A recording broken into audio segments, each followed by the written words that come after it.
Good morning, and I welcome everyone to the 25th meeting of the Local Government and Communities Committee. Once again, I want to thank the Broadcasting Office for their work helping organise this meeting. I'd also, as always, ask that everyone ensures their mobile phones are in silent. At agenda item 1 today, we have consideration of whether to take agenda items 3 and 4 in private. Item 3 is consideration of the evidence heard today, and item 4 is consideration of our approach to community outreach and the Community Empowerment Act. Rather than asking whether everyone agrees, I will instead ask if anyone objects. If there is silence, I will assume your consent. Does anyone object? In that case, I'll take it as agreed. Thank you very much. Items 3 and 4 will be taken in private. At agenda item 2, the committee will take further evidence in next year's Scottish budget. The theme of our scrutiny this year is the impact of COVID-19 on Scotland's councils within the wider context of the long-term financial sustainability of Scottish local government. Today we'll be hearing from a range of local authorities offering an island, rural and city perspective, and those offering a strategic overview of the local authority sector. And I welcome the following, all attending remotely today: Malcolm Burr, Chief Executive; Paul Yanan, Yale and Shear, apologies if I got that wrong; Gavin Stevenson, Chief Executive, Dumfries and Galloway Council; and Jonathan Belford, Chief Finance Officer, Aberdeen City Council. I'm grateful to you for taking time to answer our questions today, and for information we've allocated just over 1 hour for this session, and we do have a number of issues to discuss with you. So we will move straight on to questions in a moment after some technical information. For the benefit of broadcasting, there's a pre-arranged order, and I will call each member in turn to ask their questions for a block of up to 8 minutes. It would also help broadcasting if members could indicate who in the panel their questions are addressed to. We may have a short amount of time for supplementary questions at the end. As there are 3 people on the panel, please indicate clearly if you wish to answer the question, for instance by raising your hand. Please don't feel the need to answer every question, particularly if your views are generally in line with points already made. And could everyone give broadcasting staff a second to operate your microphones before you speak? Thank you. And we'll now move on to questions. And I'll begin with the first question, which is based around areas of service and operation which were most under pressure before the pandemic, and if or how this has changed. Who would like to answer that one first? Malcolm. Thank you. Thank you, Chair, and thank you for the invitation to speak to the committee. I would say the main areas of impact have been on the economy, of course, and the incomes of those whose financial position was already perhaps precarious and reliant on benefits. It has undoubtedly hit the poorer end of the community worst. It has obviously hit the commercial sector worst.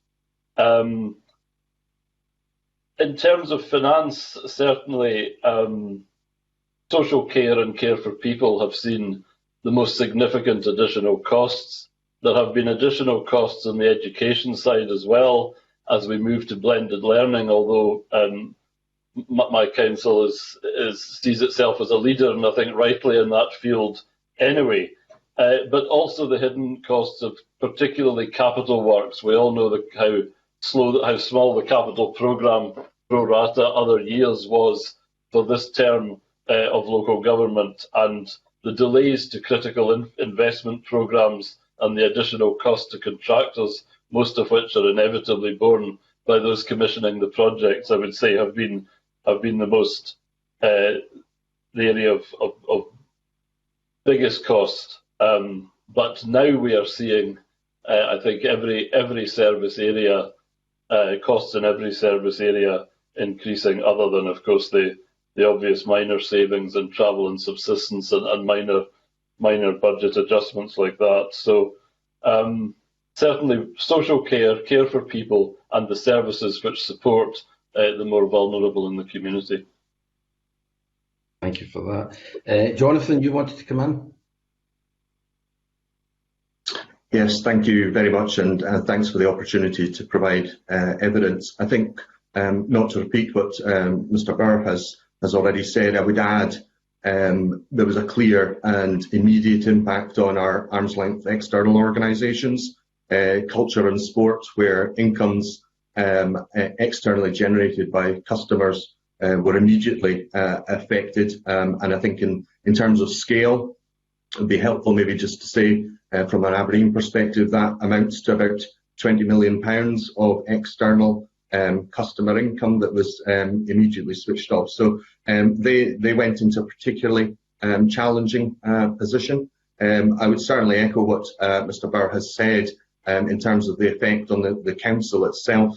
And I think the challenge definitely has extended to all parts of the council, and whether that be staff who continued working through the pandemic, working from home, for example, they getting used to, and I suppose dealing with the sustained period of working away from the office, and dealing with staff and the mental health issues that arise out of that. So there's definitely some emerging points that also need to be taken into account in terms of how it's affected our people. Clearly, our economy has been affected, and our support, our ability to support the economy, either through events or through the investment that we're making. Mr Burr mentioned capital. We undoubtedly saw an immediate delay, obviously, from the capital works that were ongoing within the city, and those have been delayed. And there's been an awful lot of work done with the entire supply chain for both revenue and capital in order to maintain payments, in order to support organisations and businesses that we need in the future to be around in order to deliver.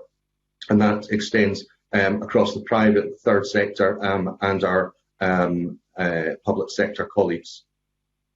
Before I bring in Gavin Stevenson, was there any areas that have been affected more during the pandemic than were beforehand? I mean, has there been a change in emphasis in any way? I think from the City Council's perspective, there was obviously a great deal of pressure in the system anyway, in terms of managing our finances and managing the city as a whole.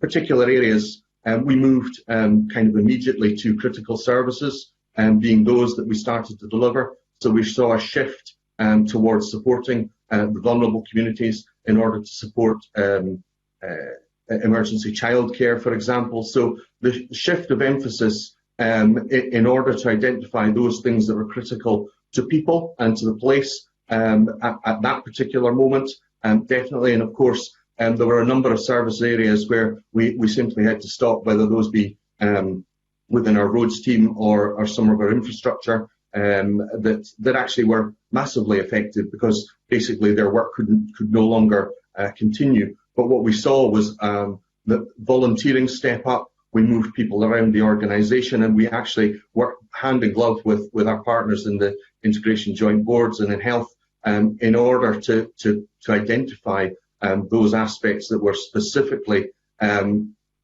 challenging. And that was definitely looking after our people and dealing with those who were shielding, for example, setting up crisis lines. So the effect, I suppose, was that we shifted from what we normally do to something that required an appropriate response for those critical services that immediately emerged. Okay, thank you for that. Gavin Stevenson. Thank you, Chair. I won't repeat what my colleagues have said. I think just perhaps to give some emphasis that in the Police in Galloway we're used to emergency situations, having 3 or 4 emergencies with winter every year. So we're well experienced in community resilience, and in fact our communities model has been well built, so we're able to build out from that model through this response. We were in almost crisis in our social care system going in, purely from capacity. Our care homes were full, and our home care sector was beyond 100% capacity, so we actually had unmet hours starting. That, of course, has got worse as we've moved through the pandemic and really presents an enormous challenge of how we respond to a second surge or a third surge of the winter ahead of us. And again, chairs and vice chairs of the Health Board, IGB and Council met only yesterday to talk about some radical workforce planning we have to do. I think what's also important is to say that we wanted to give hope throughout it. So we did keep services such as flower beds, street cleaning, because people were almost trapped in their homes, needed to see life was still going on. We still valued their communities, and I think that's why we were able to empower our communities model. We already had poverty money and arrangements in our communities, so we're able to add to those arrangements in contracting. I think something that served as well and will take us forward is we embedded the third sector into our local resilience partnership. So therefore, we were able to mobilise, with our co-terminosity with the Health Board and police, a total regional response, and that, I think, has served us really well when I look across the country. So our partnership in the IJB was able to do it once and do it well, and I'm thinking about home visits, instead of having multiple people from agencies trying under COVID rules. And again, those are models that will serve us well moving forward. Let's not go back, but move forward. But I think for me, the big one is around all the vulnerable people that we identified we didn't know.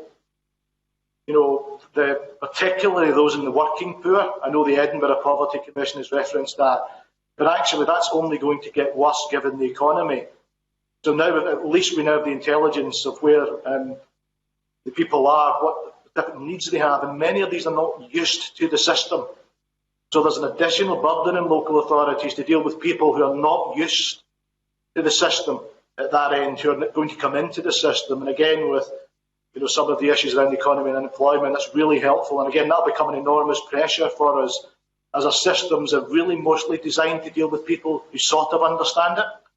There's an additional burden in education and communication, how we then help and support everybody as we move forward. But again, I support my colleagues. Again, traditional services, but well versed around leisure, loss of income, etc. But for me, it's that how do we focus and prioritise using our communities to support our communities must be the focus for local authorities moving forward.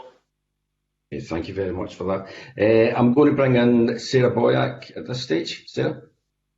Thank you very much, Convener, and good morning to all the witnesses. I think the written evidence was very powerful, and just listening to you this morning to talk about what the impact has been thus far and how you have managed to change your services in a huge way. Can I ask all of you about, are there particular issues? We've got three very different areas that you all represent this morning. Are there particular challenges from the kind of areas you're dealing with, whether it's island communities, city community, a mix of urban and rural?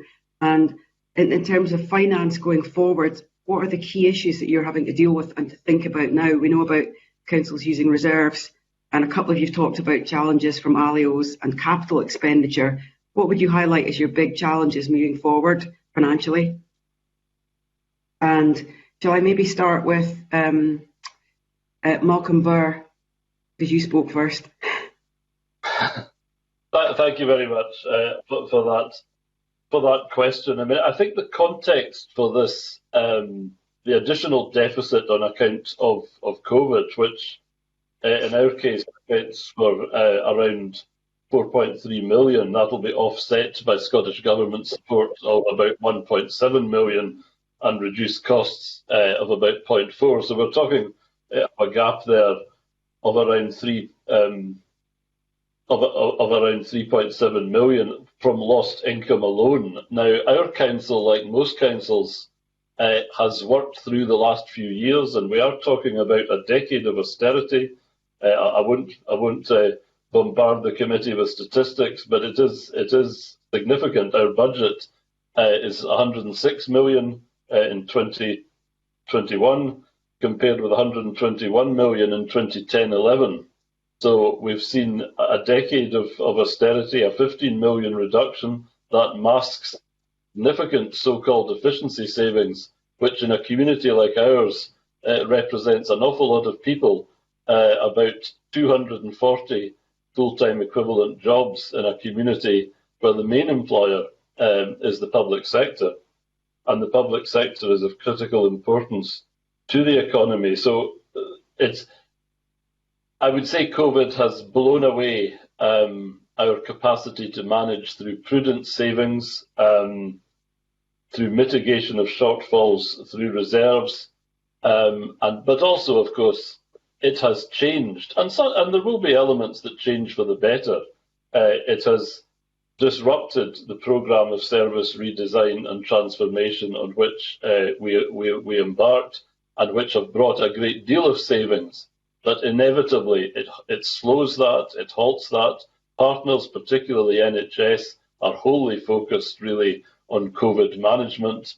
They don't have the capacity now to develop new ways of working to the extent they had before.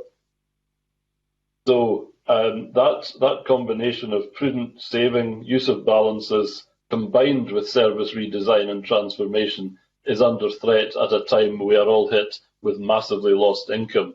To move on perhaps to something more positive, I mean, there are opportunities in all this, but they have to be seized. We have all worked well together, by and large, as public services throughout this crisis, and also again with excellent community support and through the third sector. But we need to take that. We need to take that a step further. Service redesign can only go so far. There is a finite cost in my area in running a leisure centre in Barra, sending a bin lorry to South Harris. You can only do that. You can do it efficiently, but it has a finite cost and you can't save it. There is no outsourcing. There is no community provision. There is no commercial sector. I'll maybe come on to the opportunities later on, but there are real opportunities for a different form of governance, incorporating community empowerment, which I think is the way forward, a place-based integrated service approach, building on what we've managed to do through the pandemic. Sorry for the length of that reply. It might restrict the length of answers from the next two colleagues. I know that Recent Galloway, no, it's okay. Recent Galloway, you also mentioned issues of different types of sectors like ALIOs. I was wondering if you could follow up the points that you made in your evidence and that Malcolm's just talked about in terms of loss of income. So that was directed at Mr. Stevenson. Thank you. We don't have an ALIO, but we're projecting in a leisure sector that we're probably going to be £8 million of restrictions continue through to next year from loss of income. So again, it's an absolute fundamental issue. I think that if we're talking about something we haven't mentioned, like transport, members of rural areas will know how fragile the transport system is and us, and therefore the lack of use of that has really made them very commercially vulnerable. And therefore, I think for us, any recovery needs to be based around transport, and we don't have capacity to step in, as you would say in Glasgow or Edinburgh, with available buses. So again, these are going to be enormous capital issues if we wish to take it forward. I think in the social care, just to mention as well, a real cost is going to sit around the vast increase we're having now in child protection, adult protection. The capacity of the system to deal with these looked after and vulnerable children is full. So we're going to have to move into very, very, very expensive agency type packages, which we, as members will know, are really, really expensive moving forward. I mean, our child protection register doubled, and particularly the last 2 to 3 weeks, the impact we saw has started to, we're seeing it come through now.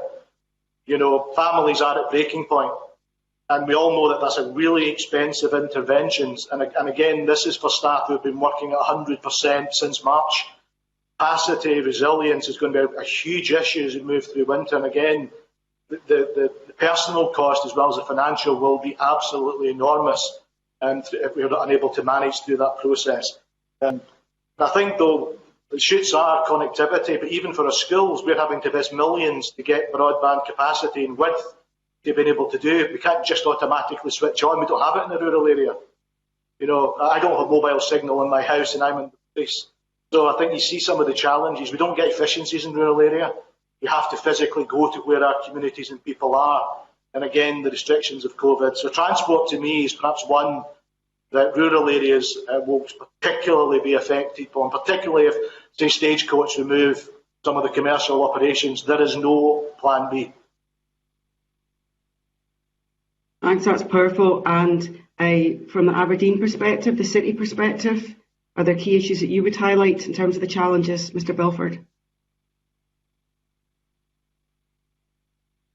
Yes, thanks very much. I would, and again, not to repeat, I think from the city perspective, clearly, from Aberdeen City's perspective, the context that we entered COVID was very much on an oil and gas downturn in terms of very low dollar rates, $20 in terms of barrels of oil. And in terms of that, there was a depressed market there, a depressed economy, and a real struggle in terms of just the challenges of stimulating and growing that sector. So from that point of view, the council has looked forward around the energy transition side of things, set out its stall in terms of going forward around net zero challenges and so on. So I suppose placing stepping stones that allow the economy to move forward, but also plot how the council might support that. And we,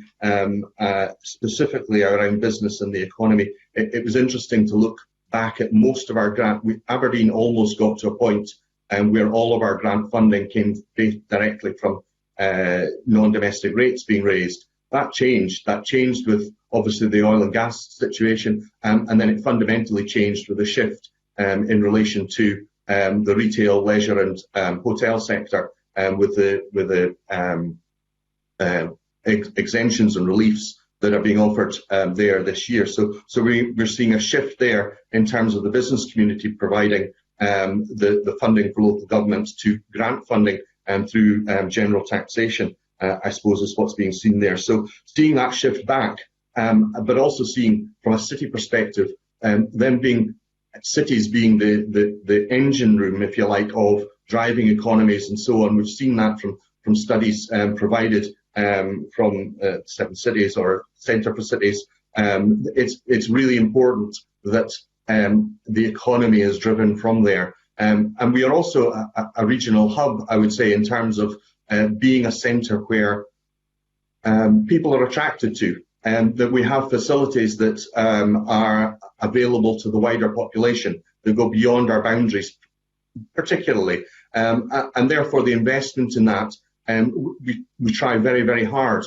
and I've put a great deal of money into supporting the economy of the city and the wider economy through either an investment in the Aberdeen Events complex, the regeneration of the Aberdeen Art Gallery. All of these just opening last year and immediately being closed is an enormous challenge in terms of the effect that has. That investment not yet being able to see and recognise the benefit that undoubtedly will come from such fantastic facilities, but at this point in time, income visitors, being able to attract that footfall is obviously not possible. In terms of the longer, I'm going to have to close then, I'm afraid. Okay, right. Thank you very much, Sarah. And now bring in Alexander.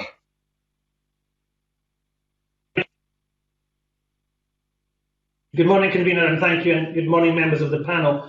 You've talked about the difficulties that you face financially in managing the pandemic, but what I would like to sort of drill down on is about how prepared you were, each as a council, to manage the move from working in the normal office environment to then being home working or the digital first approach. And can I ask how difficult that was for you to do that transition within some of the sectors that you have, and also if there were, because of that, some improvements in some of the services that were provided, and then to look at where you go short and medium term for the future. Is there any opportunities arisen from that you can now see developing in your digital approach as a council going forward? Before we start to answer, can I ask that we try and keep our answers as brief as we possibly can while answering as fully as you possibly can? Thank you very much. Alexander, who was that aimed at? It's aimed at all of them. If they all, I don't mind who comes. Well, Malcolm's indicated he wants to come in first, so Malcolm first.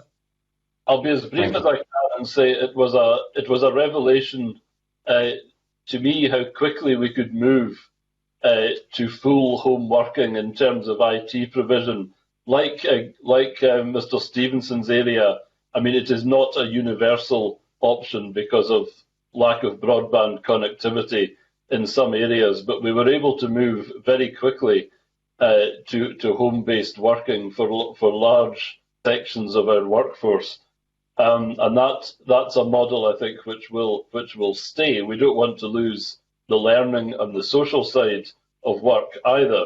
But our staff surveys have shown that 90% would like to move to a blended learning, a blended working model, and that, of course, that builds on our other strategies of reducing the number of buildings we occupy, of sharing these with other public sector bodies. And I'll conclude just by saying, in terms of preparation, we were already working on a hub and satellite model, particularly using schools and other public buildings in areas like ours. As you know, schools are often the only public building within council ownership in an area.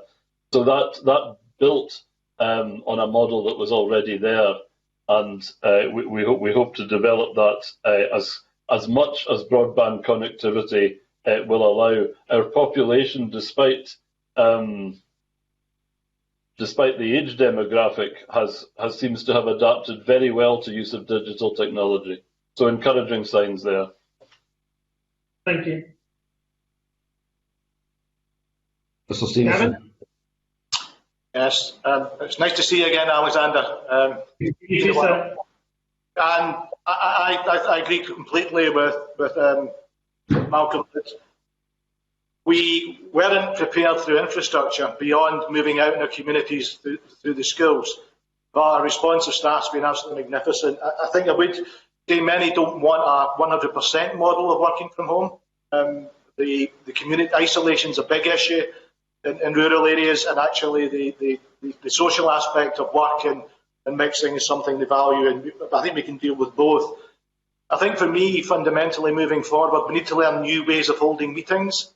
I think those of you who are used to the NHS staff turning up with a computer and then linearly working down an agenda, that ability to flick between, we need to actually develop, I think, to exploit this new ways of holding meetings, to be able to interact more and move off of the previous all sitting around the room watching each other approach. I think, again, we're learning that. And I think the approach to the IMTs, the incident management teams with NHS, has been phenomenal in talking about the things that matter, getting everybody on the same page and leaving with clear actions at the end. And again, that's a model I would recommend to committee. That type of action-orientated meeting approach has been phenomenal. I think it would save us huge efficiencies in the number of meetings, and those of you who have been involved in community planning, the number of groups, subgroups, etc. So I think there's real opportunities. And I think, again, we invested heavily in handheld technology, particularly for our frontline staff. That has been such a boon, being able to communicate to where they are. But again, the infrastructure is not there for us to do it across the entire region. But certainly I think there's enormous opportunities to change, but we need to change the way we do things, centre out and bring it more from the outside in. Thank you.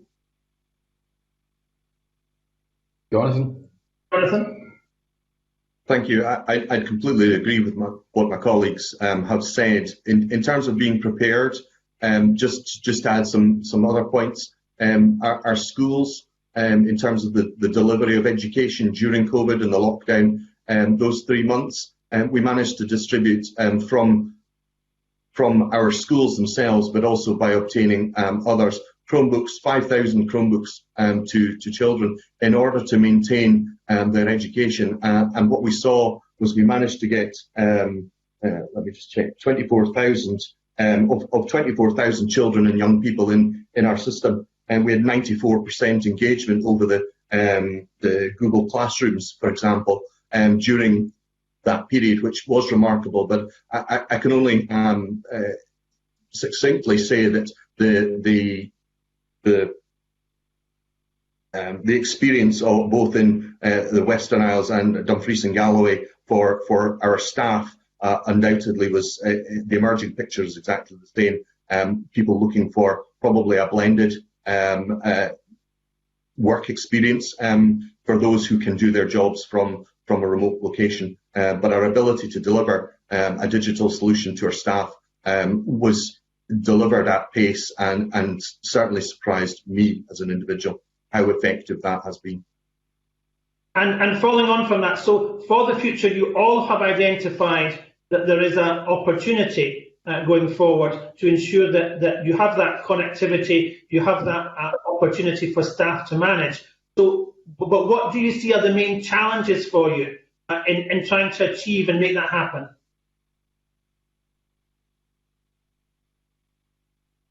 These will have to be brief responses, please. Undoubtedly. Thank you. I think the main challenges are infrastructure. At the front line, the more remote your staff are, the harder it is to have that coherent management and supervision. But I think for us, it will be around ensuring that we still have the ability for all staff to feel part of a team plan moving forward, provide the supervision and support, but also health and safety issues. It's all well and good having people out there, but actually making sure they're not exposed to risk or isolation is also going to be a big issue. So they're going to be huge challenges. But I think we can manage them. Fantastic arrangements with our trade unions and staff side just now. And I tell you, this is nothing I've had in 20 years in and around this sector. The working together, the proper collegiate working. And I think the ability to get that school system up as quickly is real testament. And that's not the easiest set of trade unions to work with. Thank you. Anything from any other panels? I'm going to move on, Alexander. They can maybe respond to that in the next line of question if they get the opportunity to. I'm moving on to Keith Brown now, please. And can I just remind the witnesses that they do not need to touch their mics, and mics will be dealt with by broadcasting. Thank you. Keith. Thanks, Convener, and thanks to the panel as well. A number of the panel mentioned at the start the issue of capital, and just to see if I'm getting this right, that the issue is it's very hard to expend the capital, limited though it is because of the impact of the virus on capital projects. But we've also seen the submissions a request to be able to have more flexibility with capital, I think to alleviate the situation with revenue. Just to hear any views on that. Am I getting the right understanding that the capital can't be expended? You're looking for flexibility to allow that to help out with some revenue pressures?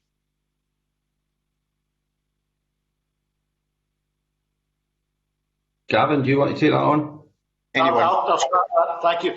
For us, we were slightly different. We came in a very healthy financial situation, so that was hard to get there, so that served as well. Other councils who don't have borrowing flexibility will exactly be in that situation.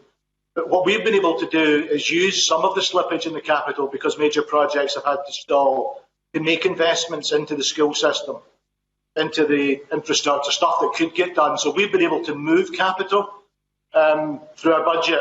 But for other colleagues who, are maxed out on borrowing levels or have significant pressures, those with enormous, like Edinburgh, etc., they will need access to that to allow them to manage just over the next couple of years. And for me, it's a cash management issue far more than an issue moving forward. But it's that ability to get us through the next couple of years to be able to do the transformational restructuring and deal with the consequences over that period is why that flexibility was needed. Jonathan? Thank you. I think it's a short-term aspect, and it's a short-term opportunity. It's not one that I've proposed to our council in terms of switching capital to revenue.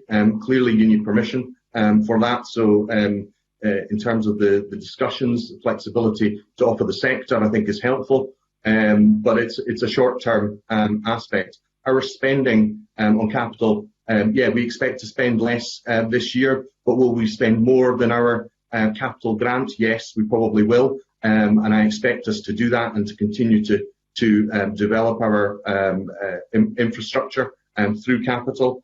So from that point of view, we will continue to spend in that area, But I think the longer term aspect is, what does capital works and construction, for example, look like in an environment with physical distancing, with increased cleaning, PPE requirements and so on. And I suppose that's an additional cost that we've been trying to work through with each and every individual contractor during this period in order to try and understand.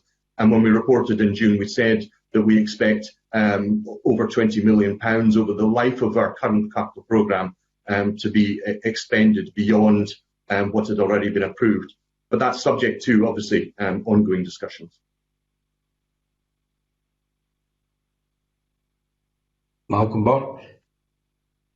Thank you. I wouldn't add very much to these comments with which I entirely agree. Simply to point out the importance of capital works to other transformative activities. For example, the community campus, which is planned for Barratt and Battersea, is for every public service: hospital, care facilities, school, leisure, library, council office, the lot. Further education.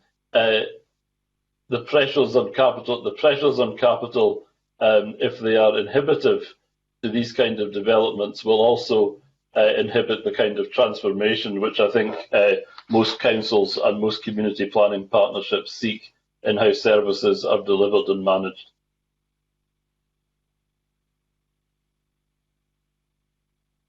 Keith. Yeah, I'm not really hearing a ringing endorsement of the submissions that we've received, which have asked for flexibility with capital in order to help revenue, which is in itself, I know, a turnaround from where it was when I was in it 20 years ago, when it was all about capital finance from current revenue. But I wonder, on the capital projects, I think all three witnesses have said how important they are.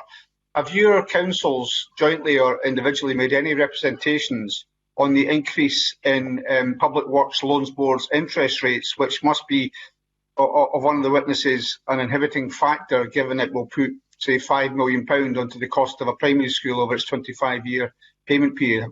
Is that a factor for any of your councils? Have you made any representations on that, the 1% increase in interest rates for PWLB projects? Thank you, Chair. Just to confirm, we have made representations along these lines. Malcolm?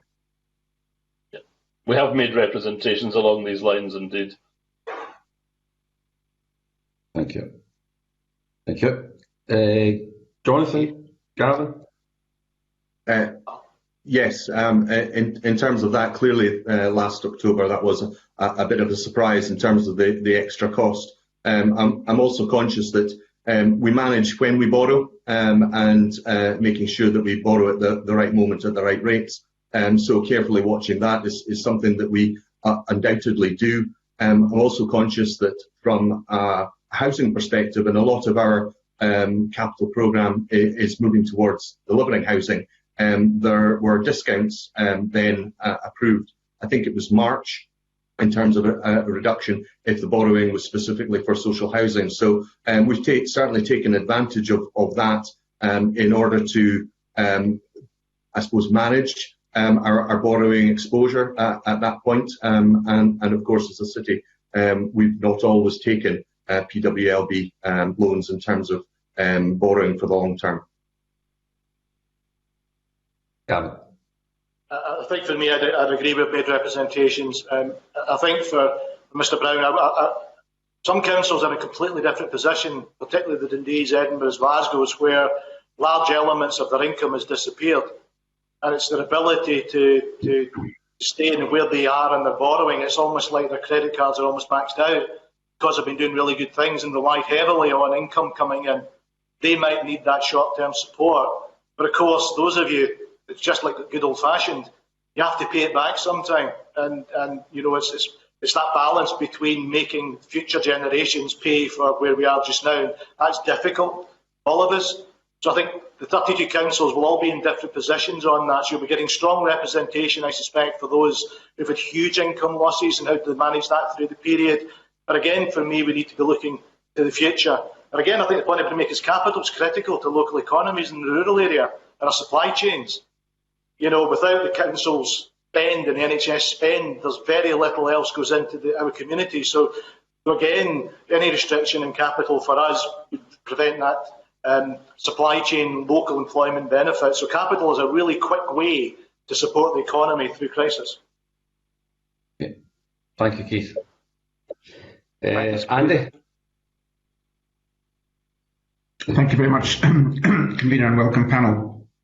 I've got a question, first of all, for Gavin and Jonathan. I'm just wondering how effective you think communications has been between Scottish Government and your councils in relationship to the practical management of COVID, and in particular the lockdowns, the extra lockdowns that you've both seen, particularly in Aberdeen, but also in terms of Dumfries and Galway with enhanced measures around some acute outbreaks. Has that worked well, and have the arrangements that are in place to manage that kind of variation in restrictions, have they been appropriate? Gavin? If I could start the answer to that one. At the time the lockdown came in, I chaired this Scottish Resilience Partnership, which is the Category 1 bodies, police, fire, health. We also had the third sector on at that point. One of the things that we did, because we recognised that this was going to be a particular challenge, was set up a strategic coordinating group of senior officials from across the public sector. That allowed a direct communication between the government cells that were then set up into a body to communicate out to the 32 councils and other partners at the time. That worked tremendously well. It's an emergency structure that's normally only used for a few days, but so we were able to also be involved in feeding into the formulation of some policy. I wouldn't say it was always smooth, given the pace that decisions had to be taken, but I think it really gave us a good model. Now, of course, we've moved into the incident management model under Test and Protect, and again, that's had as structures in government have changed, that's been quite a learning curve, the pace that those have had to stand up, and multiple incident management teams, and capacity is an issue. But I would say that comparison, because I liaise very closely with my English colleagues on the border, what we did in Scotland was exemplary in comparison to the communication that has been in England. And we were able to put real good practice and good messaging into the English system. So it could always be better. But I think that there was absolute goodwill on both sides. And I think the ability of central government when they moved into the cell approach, that was absolutely needed. I think it went from 50 to about 6 over a weekend. And I think that single point of contact with all the public bodies hearing the message at the same time was perhaps one of the key things that made it work as well as I believe it did, because I think a response to lockdown has been, particularly in how we reached into communities. And I think the English model has shown their ability to message into those communities. I think we have lessons still to learn about that, but I think that understanding was clearly there. Thank you. Jonathan? Thanks very much. In terms of the second lockdown for Aberdeen, I think that a number of lessons undoubtedly have been learned from that, and I suppose emerged as part of the exercise of how was it implemented, what happened, and how we emerged from it. In terms of the level of communication, my understanding is there was constant communication in terms of access to civil servants and to ministers, and through the incident management team structure and resilience, obviously led and supported very much through public health. I think communications was open. We were, as a council, in a position to reinstate some groups that had been stood down. I've spoken about the impact on the economy, so our business resilience group was reinstated, and that allowed an open opportunity to discuss the requirements of business and those sectors that were being affected directly. So that was a helpful opportunity, I think, and was repaid in spades in some respects, in terms of keeping that open communication, but also being able to understand what was possible in order to support the sector during the second lockdown period. I think undoubtedly communication at a local level had been extremely good before our second lockdown, and continued with a strong partnership working together between public health and ourselves and the local authority. Communication, as I say, with Scottish Government was open as far as I understand, and our ability to communicate what was happening, and it did feel like it was something that was emerging, and one of the challenges was when the lockdown was going to end, and this sense of, actually, is it this week, is it next week, getting that understanding of when the trigger points, if you like, that were going to actually make the difference, that were going to become then the point at which we came out of that, was something that I think we all struggled with in order to actually get to a point of understanding when Aberdeen would return to, in effect, the same as the rest of the country. Okay, thank you very much. And a question, I suppose, focused mainly on Malcolm and Gavin. I mean, both of your council areas are quite heavily dependent on tourism as one of the mainstays of the economy. In general terms, how are you taking forward plans to build greater resilience into the economy, in particular cope with the projected muted demand that we might see going forward in tourism? Yes. Malcolm? Thank you for the question. Tourism has had an interesting summer in the sense that we have had lots of visitors. The moment the ferry services were reopened, they were very well used. The issue for tourists was actually that not all of the commercial facilities were open, I suppose, for understandable reasons. But yes, our areas are heavily tourism dependent, and it is part of the community place-based approach that I mentioned earlier, that we seek to provide enhanced facilities for both tourists and those who work in that industry, because the irony of tourism is that it can price out those who need to live in these areas to work to service these industries. So we have to get a balance there. At a time when public sector finances are under unprecedented strain, I think we will have less flexibility unless we're very imaginative, and we're helped to be imaginative to support that increase, which I think will come possibly from a Scottish UK market, perhaps not in the immediate term so much from abroad. But tourism remains an absolutely key sector for our economy, and as a local authority, we need to work with communities both to manage that in a development sense, but also in a regulatory sense as well. Briefly, Gavin, if you have anything further. Very briefly, I've been innovative and letting the tourism sector speak for itself. Down here, we've set up a destination led independently by Michelin-starred owner in Patrick, working with the excellent new agency, the South of Scotland, really promoting the staycation agenda. Simple things like making sure there are toilets for RVs to stop in mobile homes. I mean, it's simple stuff like that we can do. And also, initiative we've just launching with our Northern Ireland colleagues. Let's make most of our local neighbours still in the UK. You know, and getting that tourism route from some of their wonderful facilities across. I think it's the staycation we need to focus on for the next couple of years. And much of that infrastructure through previous austerity and efficiency has been withdrawn. We need to be investing back into that basic infrastructure. We have some of the most, and Malcolm even better than me, some of the most beautiful landscape in the world if we can just get the people there and give them facilities. So simple stuff, I think, in medium term of investing in toilets, waste, all the things that would make people want to come in their vans, caravans, stay in our area and spend their money. Thank you very much indeed, both of you. Thank you very much. Gail Ross, please. Thank you, Convener. Good morning, panel. Thanks for joining us.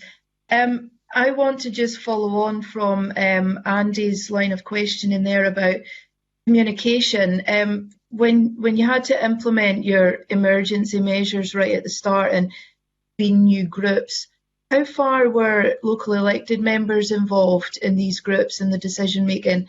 And then how were these decisions then communicated to the public? And that's to whoever wants to go first. Thank you. Jonathan. In the Fishing Galloway, we prepared a daily briefing for out the early days, I mean, up until about 2 weeks ago, for all elected members. All the information was available, and also MPs, MSPs got a briefing as well. So therefore, we were able to take them on the journey. So it didn't come as a surprise that we were getting to that point. As we moved into closer to the lockdown, of course, we were first to have a change of lockdown differentiation over in the border. Very much government were very open to having my leader and deputy leader and a co-leader model involved in the discussions, hearing all the evidence, taking them forward. In particular, we then interacted very closely with the ward members. So immediately following those meetings, we were able to brief the ward members in those areas as the local representatives and local advocates, supporters. And at the same time then putting out to the local MPs and MSPs what was going to happen and consistent messages. I think what worked really well for us that because of our coterminosity, public health led all the messaging. It was a single message across the system all the time, and I would say that worked really, really effectively for us, that there was not any mixed messages going out. But the third thing was every ward worker in a place-based model that Malcolm so eloquently describes was given exactly the same information because they are our local eyes and ears on the ground. And I think having the leaders involved in those detailed discussions with ministers is absolutely essential so that the fullest of information is able to be transparent to our leaders. Jonathan, then Malcolm, please. Thank you. In terms of communication throughout, it was clear, and it's clear from our actions that we moved to emergency governance structures on the 20th of March. Our Urgent Business Committee agreed that, and that did change the way in which we worked, undoubtedly, but it didn't exclude, and we certainly had no less than a weekly briefings from the Chief Executive to elected members and group leaders in relation to that.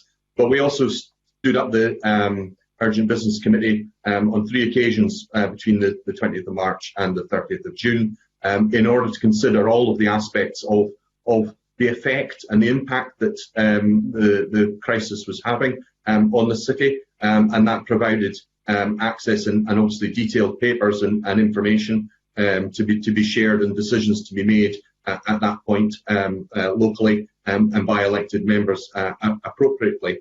In terms of that ongoing discussion, absolutely there was an ongoing discussion at a local level, and I think what Mr Stevenson said there in relation to the joined upness, our incident management teams and our response coordinators were working absolutely next to and with our public health colleagues and across the range of partnerships in order to maintain that communication and the understanding being then taken out of that and distributed to staff and elected members.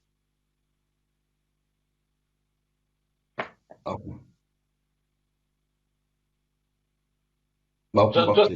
Just to add briefly to that, the communication has been vital and it's been done jointly with NHS, but we also took a very conscious decision also to include a lighter element in it. I mean, as well as the public information, as well as all the serious messages, we did a lot of online Kayleys, which were incredibly popular, a lot of social news as well, just to balance out the messaging. And I think that was appreciated by communities. We've had extraordinarily high levels of engagement from communities on that, and a lot of good feedback. Again, like colleagues, the weekly briefing from the leader and myself, I think was important.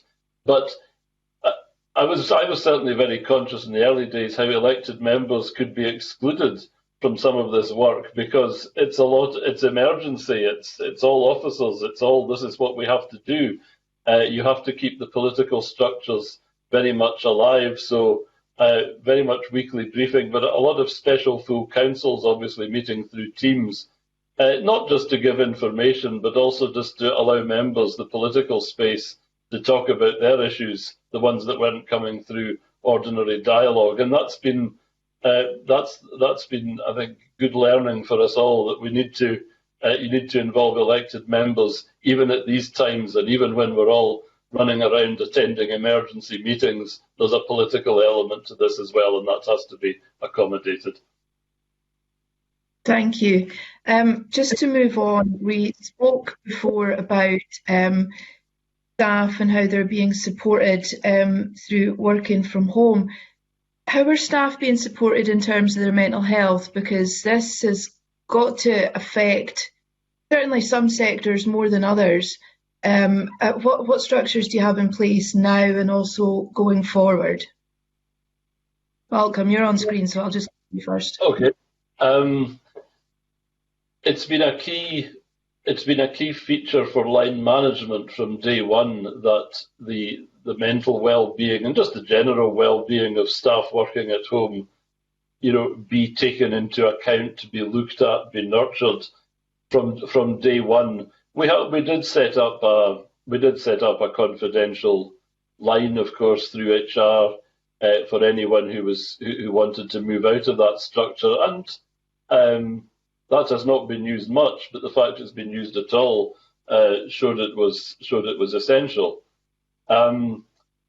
We've certainly put in place from day one structured team meetings so that people, are not just contacting or not just talking about their work one-to-one, but we're keeping the team meetings going as far as possible, and that's been appreciated. Of course, there are some sectors like social care that's difficult, even in normal working conditions, but we've certainly made structured efforts to do that.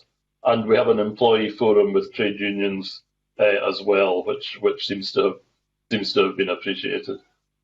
Okay, can I ask the others to keep it brief as you can, please? Thank you. Thanks very much. Absolutely, they are our number one resource. I think the key for me is about recognition. Being able to constantly recognise those that are working hard. Not everybody was working as hard. Different times, the pressure. Our frontline social work and care staff, I don't know how they did it, to be honest.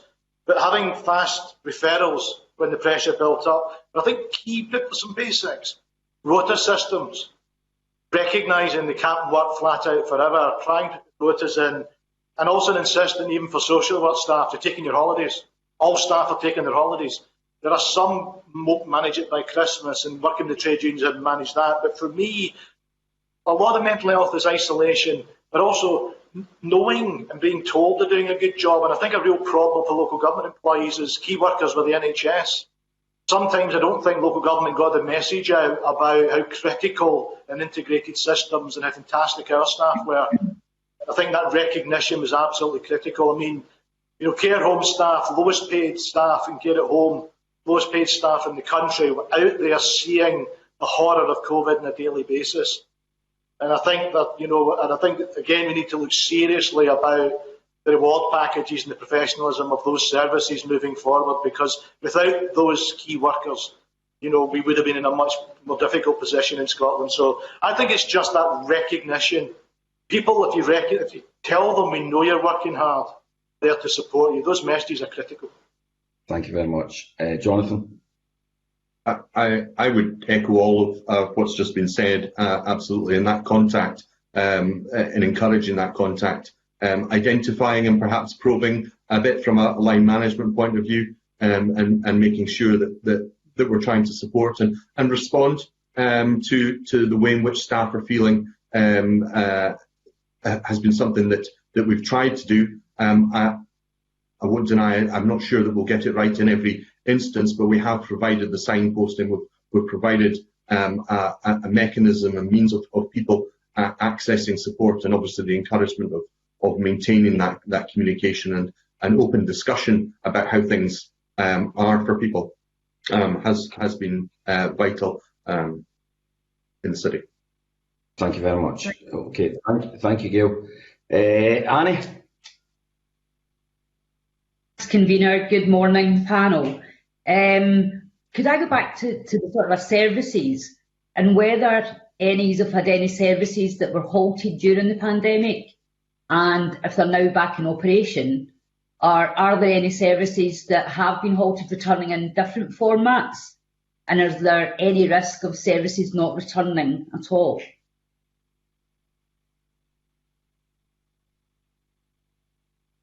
Malcolm. Thank you, Chair. Thank you for that question. I suppose the biggest change has been in our library service, which was not back on until really last month. And at the moment we're operating that partly online, partly by presence, in that you choose your books online and then collect and return them in the libraries. And I have to say, I thought that would be criticised by the public, but it seems to have been readily accepted. And I have to wonder if that's maybe a model for the future. We have to make sure, of course, those who are digitally excluded would be able to partake of that, perhaps through the continued use of the mobile libraries. But that's one example where we certainly will be looking to change things. Leisure and recreation too has been, you asked which services had stopped. I mean, they largely stopped. They're now back on in a limited way and very, very popular. So clearly that's something, as soon as we will have to maximise to the extent allowed by safety. Yeah. Thank you. I think in the appendix that I provided, there's a council report that goes through council services, shows which ones were ceased. I think for me, all services were different. But I think fundamentally moving forward, perhaps the question is more about who delivers them, how they're delivered. I think what we've learned through this is the capacity of our communities, particularly third sector colleagues, to deliver services in a different way. It'll all have to be different, we won't have the money. A different way, more locally provided, local decision making. I think that community empowerment that Malcolm mentioned, absolutely critical. I think for me, we have a lot of services in which it's face to face. Austerity has probably driven out all the efficiencies. So for me, it's more about how can we embrace digital technology without exclusion, but actually change in many ways who's delivering the service. Because what we've noticed is that when we were putting most of our vulnerable poverty services, food-related services, right into the community, in those community groups, it worked really well. And actually, that model is something I think we really can build going forward. But the ideas of customers flooding back in the near future into our leisure services, at the moment the leisure using is really, really low, even lower than the COVID restrictions. So therefore, there's going to be some really tough decisions around those. My view, in many ways, in priority service, nice to have services, any designed around the middle class, and a real focus on a more vulnerable, what our communities really need to sustain and move forward. Jonathan? Thank you. I would reiterate the point about our venues, and leisure services in particular that has stopped immediately. The reopening of those, obviously subject to guidance and clearly the messages of what's possible. That looking continuing to be more challenging, and we've seen parts of the system reopen, but other parts remain firmly shut, such as theatres and hospitality venues being particularly challenging. Yes, things have changed in terms of our customer contact, so reduced hours for face-to-face and moved more to digital, and an expectation that probably will continue in terms of our engagement and interaction with our customers. How do we do that, and I suppose promote recognising access to digital is also an important aspect. And I think it was Malcolm Burke mentioned libraries. Yes, we had to take the decision to close them. Obviously, we closed them, and the reopening of them only comes back when that's appropriate. Providing alternatives is something that we've looked to do. And I think when we reset our budget at the end of June, we did recognise that service standards and what we intended to commission had to change, and there were a number of efficiencies and changes to the way in which we delivered, whether that be our waste services or road services, and clearly that having an impact to lower the service standard, the level that we can actually achieve because of the restriction in funds. Okay, thank you. Annie? Just following on from something that Gavin had touched on there as well, was about sort of a partnership working and working with groups and organisations, that's been something that has been more at the centre of things since the pandemic. I don't know whether each of you have got, in the limited time we have left, can give me an example of where the councils have used the partnership working during the pandemic, and if they'll carry on that relationship. Gavin? I mean, fundamentally we're in shielding. We already had a poverty reference group which was set up for people that experienced poverty, so they were designing a system. So we'd already developed an ability through participatory budgeting to have money into our individual communities and areas. So we were able to build out rapidly from that. And by having already done some of the hard miles around contracting and data protection and everything, we developed that really, really quickly. So we were able to develop a model to be able to respond to the shielding requests and asks almost instantly by having it out in our communities. Moving forward, because we now know that vulnerability, there's still that infrastructure is not just still there. Members have chosen to make further investment into it. So that's what I'm talking about. We will be able to build out from our communities through community groups that are respected, and also I think they can understand the issues of stigma, etc. within their community. So that's a really good model. And I think that what the local government did around supporting the shielding group, those hundreds of thousands of people, is an exemplary model that was all about community-based and understanding our vulnerability. So for me, that's a really, really good example of how we will deal initially, I think, with the first impact of the economic hit we're about to take. Okay, thank you. Can I ask the other two witnesses to be a bit shorter in the responses? We are running a wee bit short of time. Malcolm? Yes, thank you. I'll be very brief. A similar example, we have an outbreak of COVID in South Uist, as you may know. At the moment, we've had all of 3 calls to our helpline, and that is because we are supporting a local resilience group which is doing all of that work, supported by council and health board officers, but not being run directly. Now, there's a model not just for emergencies, but for supporting these individuals going forward, and in a much more responsive and also much more efficient way than the bureaucracies could deliver themselves. Okay, thank you. Jonathan? Thank you. My example would be our childcare, vulnerable childcare hubs, where that integrated working between health and social care in particular reaped rewards in terms of their ability to work together, but also focusing on the right outcome that was needed for children. The success, I would say, is that that's been looked at from our strategic commissioning committee since we returned, and we're looking to commission that for the future as a model to move forward and have it as a permanent aspect of our business. Okay, thank you very much. Thank you, Annie. That completes our questions and concludes our evidence session with our first panel. And can I thank you all for taking part today? That was a very useful session. I suspend the meeting for a panel changeover. I suggest that we're back within, say, 3 minutes or so. Okay, start the next one. Thank you.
Welcome back.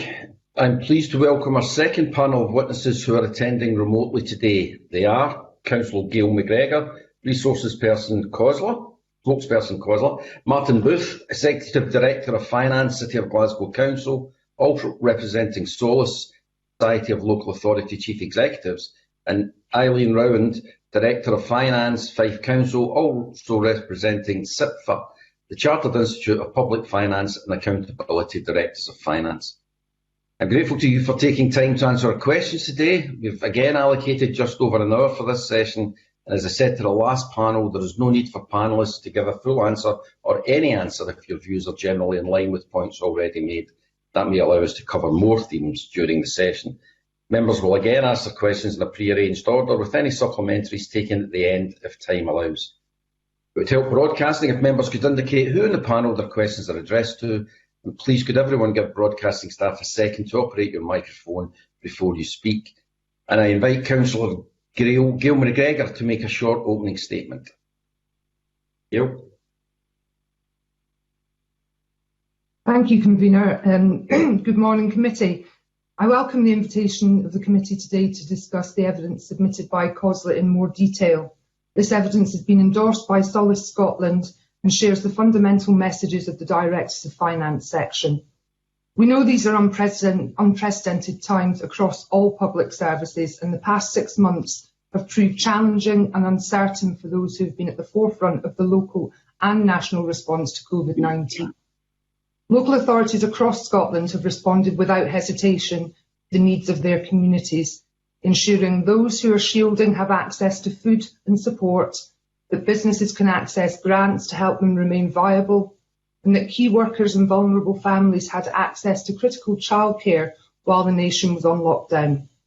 Local government has worked closely with Scottish Government to deliver vital support to our communities, and these past 6 months have proven to us that local responses to COVID-19 are invaluable. Councils are indeed the closest sphere of government to all their communities. For these reasons, amongst so many others, local government needs a sustainable and fair settlement that enables councils to invest in the areas that their communities need most. We know that this is a volatile time for public finances, and we want to be pragmatic in our approach to the 2021-22 budget. But the status quo, as you will appreciate, is no longer sustainable, and we need a fiscal relationship with Scottish Government that recognises this. We've welcomed the joint work with Scottish Government to seek ways to help councils manage some of the financial shock. Nevertheless, we have made it clear in our written evidence that significant financial challenges remain, which will extend well beyond this, even into the next financial year. Local government will continue to work in partnership with Scottish Government to respond to the challenges of COVID-19 and to deliver on our shared priorities. But to do this, councils above all else need financial stability and the ability to respond flexibly to local circumstances and priorities. Thank you for the opportunity of having us here today. Eileen, Martin and I are very much looking forward to the discussion. Thank you, Convener. Thank you very much, Gail. I'll now move to questions from members. And as before, I'll begin with the first question. I suppose it's similar to what I had asked at the beginning to the other panel, and it's about what areas of service and operation are now under pressure, and are they particular pressure, and they are the same areas that were under pressure before the COVID pandemic began? Gail, do you want to kick that off?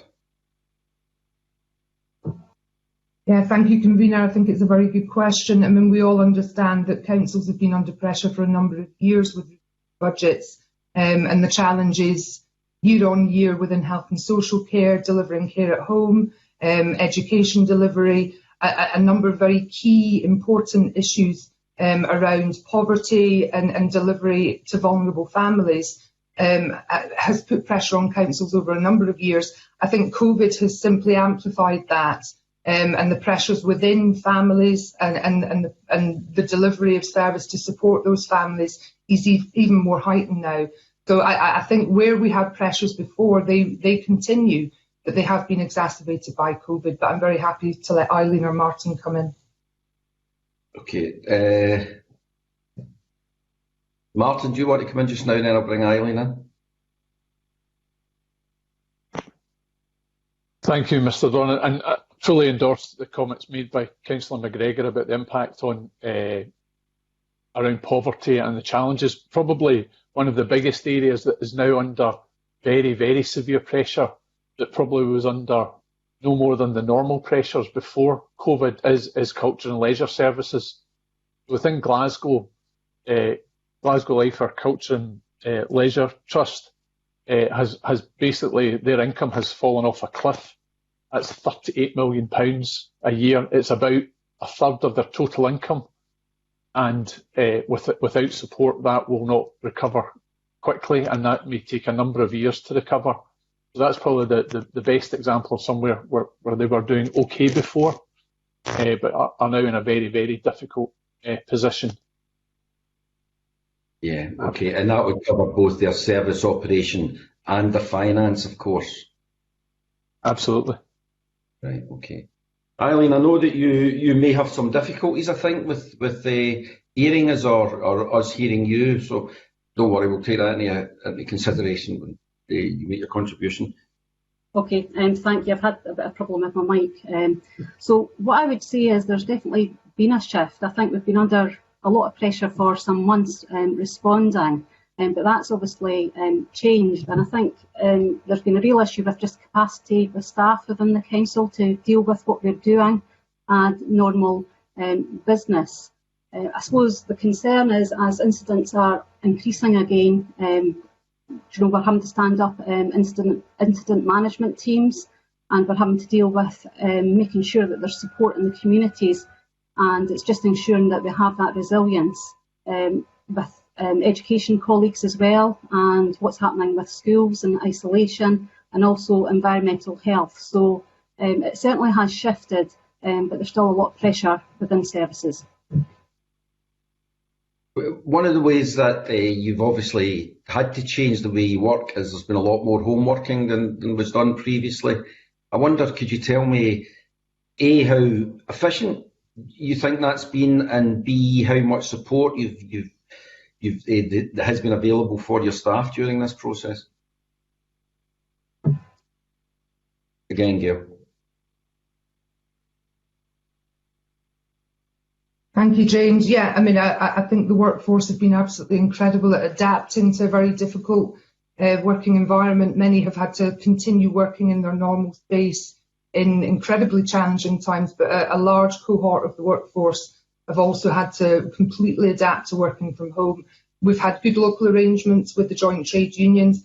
Right from the start of the crisis back in March, nationally we set up daily calls for the joint trade unions, all of the joint trade unions, which was very, very helpful, and it enabled us to identify where there were gaps in support for people working from home, and where issues were coming through. So I think our response nationally, liaising with the national joint trade unions, was fantastic, but we're also very aware that at a local level, the local arrangements have been good too.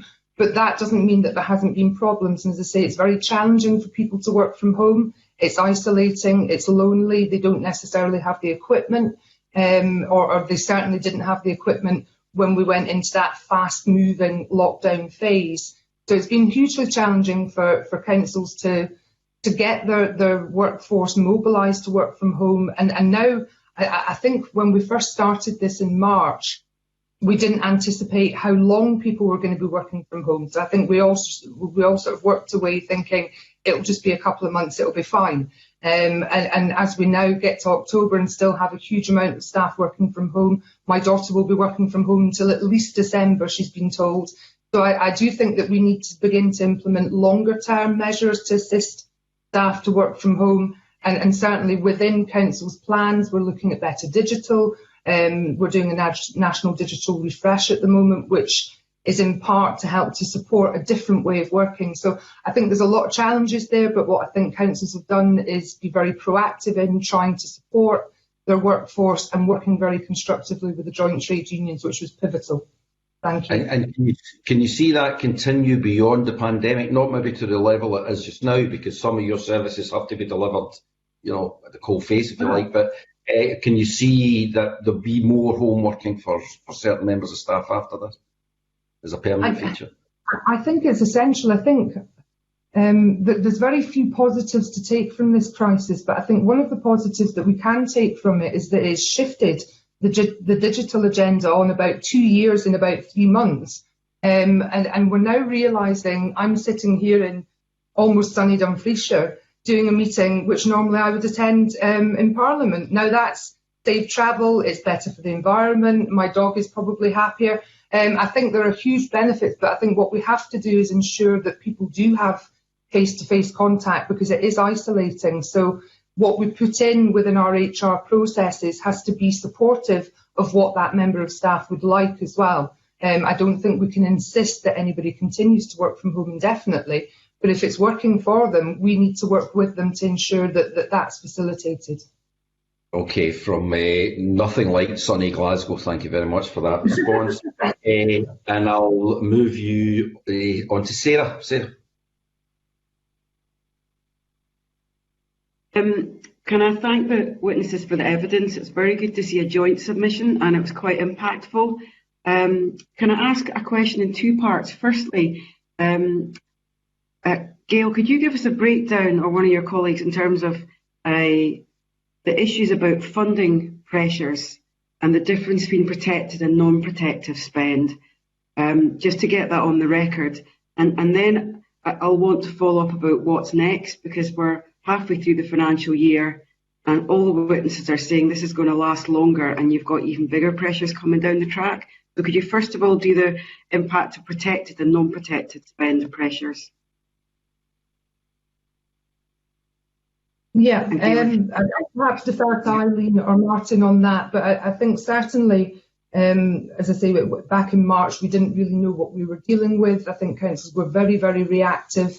We put together our cost collection exercises very quickly to identify where pressures were, and we've continued to do that. And we've gathered a lot of information around the cost of COVID over and above delivery of normal service. I think obviously we're now moving into our autumn spending discussions, which we have collaboratively across the Parliament as well, and that's very helpful, and thank you members for that. Obviously the delay of the autumn budget this year, similar to last year, but has made us just take a bit of a pause and look at where the pressures are going to be going forward in the immediate future, and then obviously into next year and further down the line. I think councils are very good at preparing 3-year indicative budgets, but what we do need at the moment is as much financial security as possible, and we'll continue to get engaged with the Scottish Government and opposition parties right the way through our budget discussions. And I hope that they will be positive, because I think what COSLA and what councils have done is try their hardest to mitigate impacts in our communities. And I think that's been recognised by government and will hopefully enable us to have really positive discussions. But I'll defer to Eileen on the protected and non-protected, or Martin. Thank you. Could Eileen Rowland come in first? We can't hear her. She was just muted. Can you hear me now? Thank you. Yeah. Okay, that's great.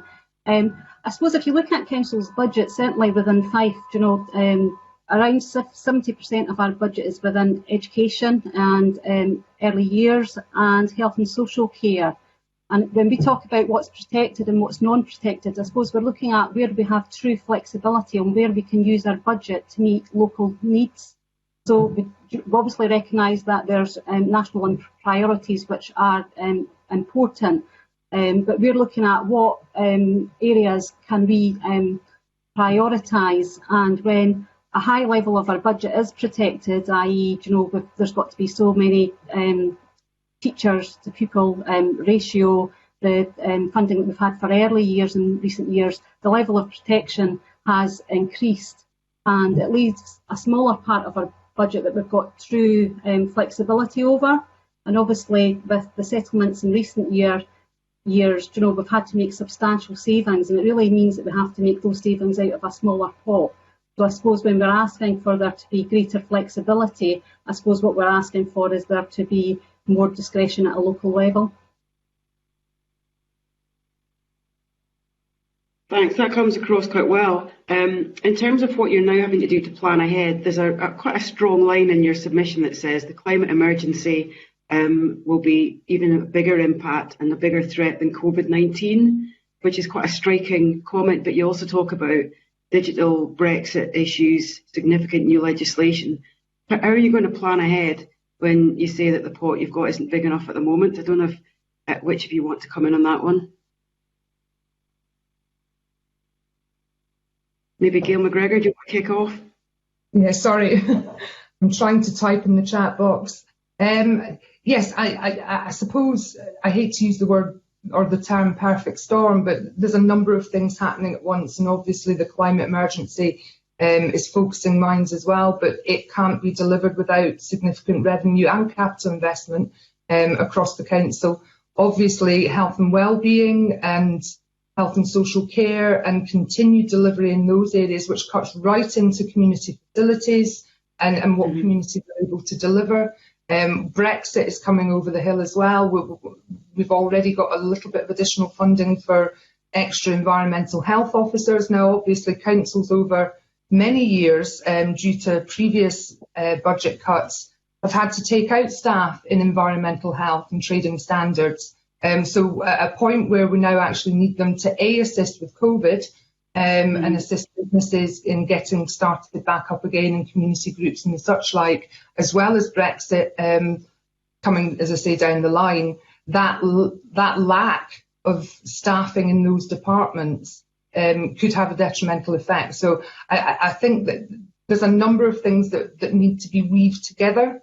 And last year we had a very clear campaign around 4 priorities. I don't think those priorities have shifted, that they're all very much the same as last year, and there continues to be a pressure. But the reality is that for councils to plan to cope with Brexit, to enhance and mitigate against climate change and to deliver all the key services we do, we will require sufficient funding to do that. And the will of collaboration and joint working with government to make sure we have the right policies in place. And I think that that's a crucial driver at times, that it's about local government being involved in the discussions early doors about what we can do to assist national government in the delivery of these policies rather than being dictated to a wee bit further down the line. And I think that collaboration and co-production of work would be very, very useful as well. I think that comes at Martin Booth. Sorry, Sarah, sorry. Martin Booth wants to come in as well. Oh, sorry, both of you. Hi. Thank you, Ms. Boyd. Just to add on to the comments that Councillor McGregor's made, to just give us some understanding of the costs of dealing with that environmental challenge. I don't think anyone could argue now that there isn't a challenge there. But for example, upgrading our fleet to be more environmentally friendly. Our refuse collection vehicle costs, in round numbers, about £250,000. An alternative fuel refuse collection vehicle currently costs about 3 times that. Now, we're working very, very closely with Transport Scotland and with the Scottish Government around funding packages and moving our fleet down that road. So that's a really difficult decision for us to make, to make that investment in the future. And at the moment, we rely on grant support from both Scottish and UK government to do that. But that's just to give you a kind of feel of how much more expensive it is. Now, over time, that will come down as more and more people move in that direction. But at the moment, that's a really difficult decision to approve. One we are doing. Eileen. Yeah, I was just really wanting to pick up about what can councils do about that. So what we all try to do is we obviously try and use long-term financial planning. So we look at pressures over the next 5 to 10 years. And then obviously we've all got other pressures such as demand, growing demographics. So that's obviously one side of the coin. Linked to that, we then look at how do we actually pay for that and how do we actually change our services so that they're sustainable. So it is an increasing pressure, and really climate change is one that is really important, but it's just one of many. And I think it's important that kind of gets us into making sure that we have a sustainable funding position, but at the same time look at how we can change our service delivery so it's affordable. Thank you. Okay, thank you, Sarah. Annie? Thank you, Convener. We've already heard about the digital transformation that's taken place, and I was just wondering whether there is still significant investment required in digital transformation, and if the advancement of digital transformation programme has created any additional pressures to councils. Yeah. Yeah, absolutely. As I've very briefly mentioned before, that there's now a consultation, Scottish Government consultation on a digital refresh, which we're doing collaboratively and jointly with the Scottish Government. It's actually been quite an exciting and upbeat piece of work for Ben McPherson, the Minister, and myself to do together. And I think the opportunities that have come from COVID around an acceptance that we require better digital, it's become absolutely pivotal. We're sitting here in the meeting today able to do this from home, but only because we've all got decent bandwidth and we've all got the right equipment and it's all been set up for us. So I think the digital agenda is incredibly exciting, and I would urge everybody to go and look at the consultation and to respond to it.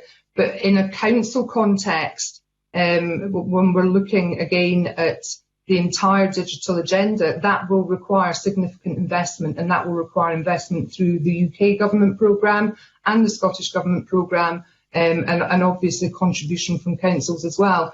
So this is why it has to be very much done jointly to ensure that our sort of shared vision for digital services is achieved. But as with everything else, it will require capital and revenue investment. Over in the Borders, there's been a really good scheme with giving iPads to every child from, I think, P5 upwards, which made blended learning during lockdown incredibly successful and ensured that I think Borders Council had something like a 94% attendance rate in secondary school pupils. That sort of rollout and that level of innovation has been absolutely brilliant and needs to be replicated, because we need to ensure that families and children in more deprived areas have the same access to digital services as kids in the Borders or Dumfries and Galloway. So I think the digital agenda is exciting, but it will require significant investment and a strategy to take that work forward. Eileen, you wanted to come in? Wanting to say that I think there's been a lot of investment made to date on some of the enablers for the digital transformation, but there's still a long way to go. And what that means for councils is quite often it requires upfront funding. So that's obviously where we have flexibility with our reserves and whatnot, so we can use that funding in order that we can invest and then we get the benefit going forward. So I suppose in the current climate that's really important when we're looking at the fact that councils have reserves and the need to have reserves to deal with initiatives such as this, and also deal with emergencies such as COVID. Yeah, Martin. Just to add on to the comments that Eileen and Councillor McGregor have made, Glasgow is very committed to rolling out tablet devices to all of our children and young people through schools. Giving them a tablet is only half of the problem. We have to actually make sure that they've got connectivity with that tablet. But actually, the additional funding that's been provided by Scottish Government recently has been a real bonus to that. So now for children that don't have home broadband, we can provide them with, and I can't answer technically how it works, but some sort of dongle that gives them broadband connectivity. And that's really, really important, because actually it's the poorest children that are less likely to have that broadband connection. And I know in the earlier session, some of my more rural colleagues talked about the issues with broadband. That happens in cities as well. It's only in the last year that my streets had fibre laid. So there's lots of places still don't have that. So the quality of their broadband isn't good enough to work remotely in lots of areas. Okay, thank you. Aye. That leads me on to my next question. And obviously we've heard, and I know what Glasgow City Council that they are being very creative in what they're doing. But is there any other examples of individual councils or wider coordinated attempts at to mitigate and for digital exclusion? Gail? I'll perhaps let Eileen and Martin give local examples of this, but certainly I would say that every single council has some form of scheme in place to do exactly that. And as I say, Borders Council have what I would call an exemplar model, which other councils could do well to replicate. And in Dumfries and Galloway, we signed off on a very similar programme only a couple of weeks ago. So yes, but I'll let Eileen and Martin give local examples. I've already. Yeah, I'm quite happy. Oh. Okay, obviously, probably similar territory to Martin, where we have been looking at how we can improve digital inclusion. Within Fife, we've rolled out 2,000 Chromebooks to children so that they can obviously have an improved learning experience, and we're working across Fife with our partners looking at how do we improve digital inclusion. Thank you. I'm happy with that, Convener. Thank you very much. Okay, thank you very much. Gail? Thanks, Convener. Good morning, panel. Thanks for joining us. And it's good to have another Gail on the panel, even though it might be a little bit confusing sometimes when you're called. We spoke in the previous panel about differences between rural and urban councils, if you want to classify them as such. Do you have any opinions on how they've been financially affected in different ways? I mean, I know we just spoke about the broadband issue, and Martin did point out that it affects both, quite rightly. Are there anything else that you can point to that affected them in a financial sense? And I'll start with Gail. Yeah, I mean, I think it's inevitable that 32 different councils will have 32 very unique problems in certain areas, and there will be a difference between rural and urban. And as I say, through the cost collection exercise, which we started way back in April, May, that did begin to show the areas where pressure was particularly. I think that urban settlements where there's higher levels of deprivation, poverty and obviously more vulnerable families will see different pressures to more rural areas. The likes of Edinburgh City will have a massive loss of income for things like parking charges and tourism associated funding. So I think your city areas like Edinburgh will see probably higher budget pressures. Same would apply to Dundee, Aberdeen City, Glasgow. And I think the rural areas probably have managed it slightly better, but in a lot of ways will have other problems, because obviously when we were setting up hubs in the first instance and ensuring that meals were getting to families that required them, even just the travel element of that would put a pressure on rural authorities that city authorities didn't have. So I think we've all had very unique pressures, and as we've gathered the data, nothing in particular has sort of jumped out, because everything's been very, very unique to the local authority itself. And I think they've done a tremendous job in managing those unique issues. And I don't think we expected that we would continue to be doing it 6-7 months later, but they do. They're brilliant. Thanks. Eileen? From probably more of a financial perspective. So when, as directors of finance, we've been looking at the impact across councils. The big variable across councils is really loss of income. And you can see that from some of the submissions that have been presented. So for some councils, it's less than 50% of the total impact. For some councils, it's more like 90%. Now, obviously, that's dependent on items such as tourism, the level of car parking and the likes. So the other area that I would probably highlight as well, where there's a differential, is the resilience within councils to deal with the pandemic financially. There's a varying level of reserves within councils, so they don't all have the same capacity. And that probably picks up part of your earlier questioning about the fiscal flexibilities. There's some councils that won't need to use the fiscal flexibilities because of their underlying position and impact of loss of income, but there's other councils who most definitely will need to do that. Okay. Martin, you want to come in here? Again, I think my two colleagues have answered it very fully. I think for the city, the lost income is more significant through both parking and culture and leisure charges. So I think that would be the biggest difference, my point of view. Okay, thanks. And what about extra costs for things like PPE, or if you have to put up screens, when people are going back to work? Has that impacted at all, or how's that been financed, Gail? Waiting for my mic to come on. Yeah, I mean, you'll see within the submission what local authorities have had in additional funding to help to cover some of these costs, and some funding continues to come through, almost every week or every month, depending on various announcements.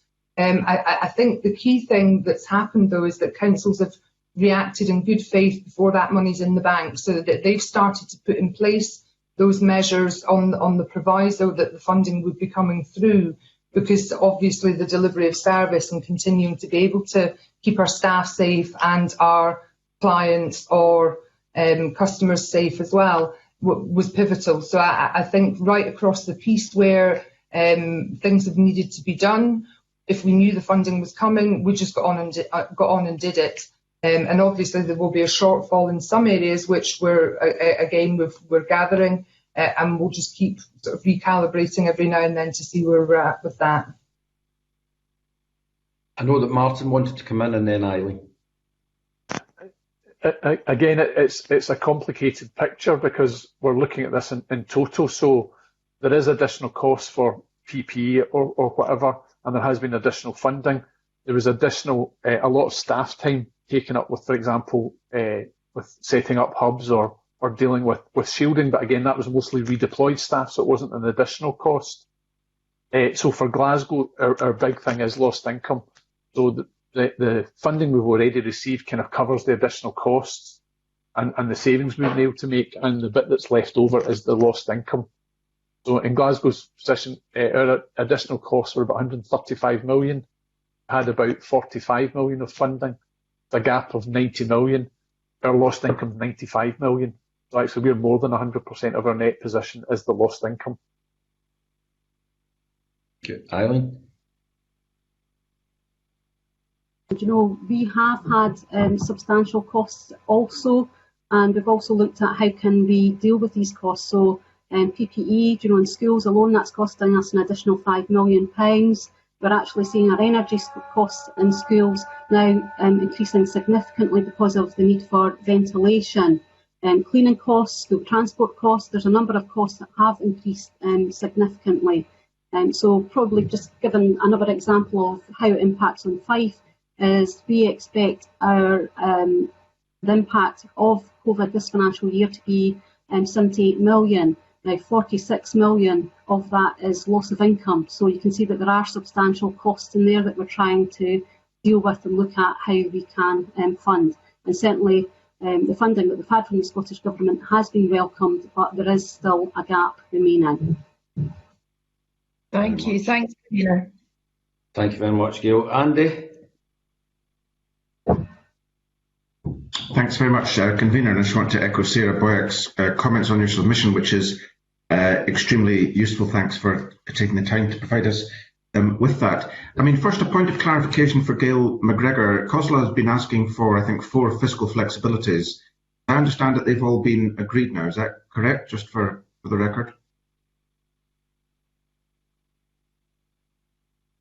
They haven't been formally agreed yet, Andy. We've had very positive and constructive discussions with Scottish Government, and there was a little bit of due diligence that needed to be done. My understanding is that we're nearly there now, and I'm hopefully awaiting confirmation that they'll be agreed. It won't be all 4. One of the flexibilities was an ask of UK Treasury, and at the moment we're still waiting back to hear whether that will be positive or not, but I suspect it won't be. But the 3 flexibilities that are essentially within the gift of Scottish Government, as I say, we've had positive and constructive discussions on that, and I hope that they will be agreed fairly soon. Okay, thanks for that. I understand that Kate Forbes told the Finance Committee this morning that there will be an announcement in the next few days about local government fiscal flexibility and replacement of lost revenue. So we're maybe... Well, I will welcome that when it comes in, Andy. Thank you. Yeah, you can read the record. I just want to sort of ask about sort of longer term flexibility. I mean, I welcome your blueprint document you published, I think it was last month. Now, we've had discussions beginning before the pandemic around things like a fiscal framework for local government, additional tax flexibilities and powers, the repatriation of non-domestic rates and things like that. Have those discussions continued through the pandemic, or have they been interrupted? And are you confident that you will get a resolution for that, and in what kind of timescale? I suppose this is directed to Gail McGregor. Yeah. Thank you. I think the blueprint has been a good piece of work, and I think it ties in very well with your European Charter of Local Self-Government as well. So I think the blueprint definitely gives us a platform to launch from. There's no question that COVID has halted or paused, I think would be the better word, the discussions around fiscal framework and the work that we were doing in relation to local taxation. You obviously sat on the cross-party working group with me that was discussing that. I think there's very much an appetite to reinstigate that work now, and I think the Scottish Government are very keen to resume the work, so we will have discussions going forward into the autumn and winter around how we do that. Obviously, I'm mindful that we also have an election potentially next May, depending on the situation, so how far we'll get, but I think there's definitely an appetite around it, and I think it's almost essential. And I think the key thing, again, if there's any positives to take from this, is that working collaboratively with Scottish Government and across Parliament around things like the short-term fiscal flexibilities that hopefully we will achieve in the coming days has opened up opportunities around trust and enabling other flexibilities in other areas. And I think that that's probably been a fairly positive piece of work. And obviously we're still looking at flexibility around non-domestic rates, the transient visitor tax. There's still an awful lot there on the agenda, but I do feel that there is an appetite to get on with those discussions again now that we've got a wee bit of breathing space. Okay, thank you. Before anybody else gets, excuse me, I'm a second, Andy. Before anybody else comes in, can I ask you to leave the mics to the broadcasting? You don't need to try and turn your mic on or off. Okay, thank you. Thanks, Convener. Moving on, perhaps to Martin to begin to address this next question. We had an evidence session with the Accounts Commission some weeks ago. In fact, I think it might have been back in August or September, I can't remember now, on their one of their annual reports they do. And in that, one of the things that struck me was the range of inequalities across Scotland's councils. Now, COVID has introduced new challenges, obviously in the short term, but also in the medium and long term, we can be confident, I think, that there's going to be other challenges. And they relate more to geography and demographics and factors like that. Are there any discussions underway in relationship to the local government settlement for distribution formula? I know that's a sensitive topic, but it seems to me that there's going to be a need to revisit that in an objective and rational way to be able to make sure that we emerge from this pandemic in a way that tries to close these inequalities rather than see some of them continue to be exacerbated. Martin, I'm coming to you, I think, because Glasgow's been making some noises in this regard. Yes, thanks for that question. The local government settlement is a very, very complex and difficult beast to make changes to. It is constantly evolving. There's a settlement and distribution group, which both Eileen and I sit on, which agrees with Scottish Government how we allocate individual lines, and we're constantly evolving how we allocate those. To my mind, there's three key things that drive costs for local authority. There's the size and the demographics of your population, the number of old people, the number of children, and the likes. There is the kind of super sparsity argument. So if you're in a very remote area, it will cost more to deliver a service. And the final one is probably deprivation. To my mind, and I would say this coming from Glasgow, but deprivation is a really significant driver of cost and the need to provide services.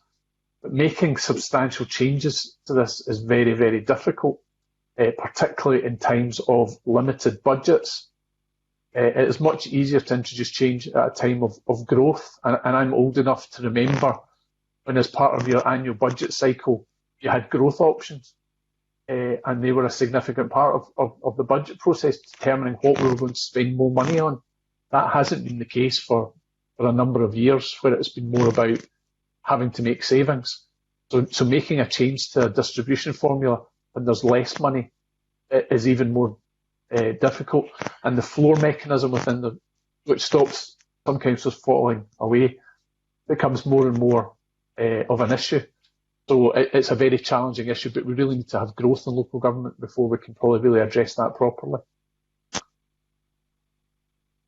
Okay, does anyone else want to add to that? That seems a fairly comprehensive answer. No, I'm quite happy with that. In which case I can leave it there, Convener. Thank you. Sorry, Eileen, I think you wanted to say something. I just wanted to say that, recent discussions, we've been keen to focus on the fiscal framework and look at the quantum of funding. Obviously, distribution is an important matter, but as Martin said, there are limitations if there's not growth revisiting distribution, but we know it's something that's very much on the agenda. But our way into that is obviously through the fiscal framework and looking at sustainable funding. Okay, thank you very much. I always like to bring Eileen in because I can't make up my mind if that's a cow in the background in a bad mood, or if it's some sort of machine that's working outside our house. Some sort of noise goes on in the background periodically. Okay, Keith.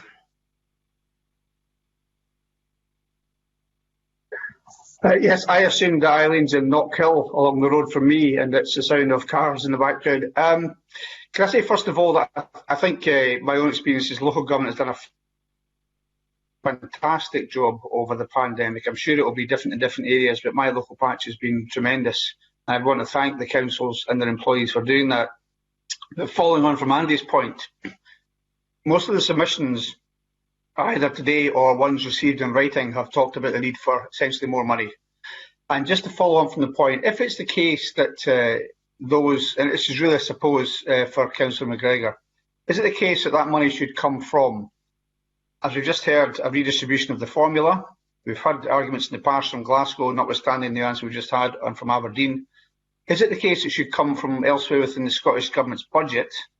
Or is it the case it should come from a bigger allocation from Westminster? Now, I say that because I think in the last 13 years when I've been in the Parliament, I can't remember a single amendment being proposed which shifted the balance to or from local government. So it's not been supported in the Parliament, and it's really important to know if more money is to be found for local government, and I agree about the financial pressures, where is it intended that COSLA and others believe it should come from?